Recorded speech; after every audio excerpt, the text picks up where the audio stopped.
আজকে তোমরা দেখতে পাচ্ছ এই যে কবি কাদের নয়জার বাড়ি। আমরা এখানে তোমাদের জন্য যে শর্ট মিনি ব্লগ নিয়ে এসেছি, চলো দেখা যাক এই বাড়ির ভিতরে তার কত নিদর্শন রয়েছে, কি কি রয়েছে সব আজকের ভিডিওতে দেখতে পাবো। প্রথমত আমরা তার বাড়ির ভিতরে ঢুকতে যাচ্ছি। আমরা যাচ্ছি এখন তার বাড়ির ভিতরে, দেখাবো আপনাদের এই বাড়ির ভিতরে কি কি নিদর্শন রয়েছে, তিনি কিভাবে তার জীবনযাপন করতেন ইত্যাদি ইত্যাদি।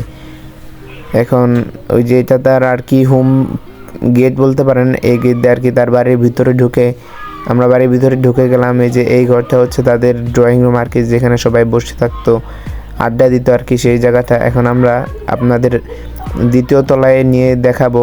এই বাড়িটি আসলে তিনতলা একটা বাড়ি।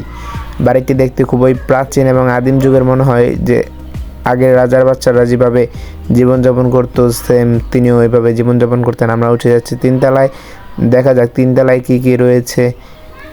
আর এই মুহূর্তে তো এই বাড়িটি পুরোই বিলীন হয়ে যাচ্ছে, তাই আমরা তো ঠিক করে আপনাদের দেখাতে পারবো না এই বাড়িতে কী কী রয়েছে। যদি আগের মতো এটা বাড়িটা থাকতো, ওই যে এমনি ভেঙে গিয়েছে।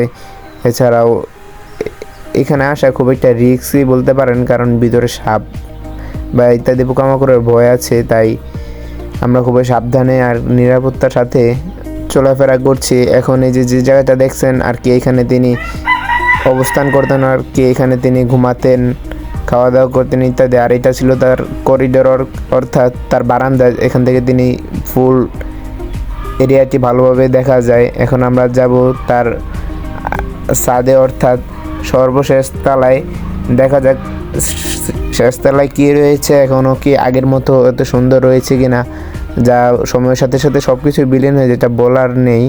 কেননা দিন যত যাবে সব তত পুরনই হতে থাকবে, নতুন তার হবে না। এটি যদি আবার পুনরায় সংস্করণ করা হয় তাহলে নিশ্চয়ই এইটি আবার নতুনের মতো হয়ে উঠবে।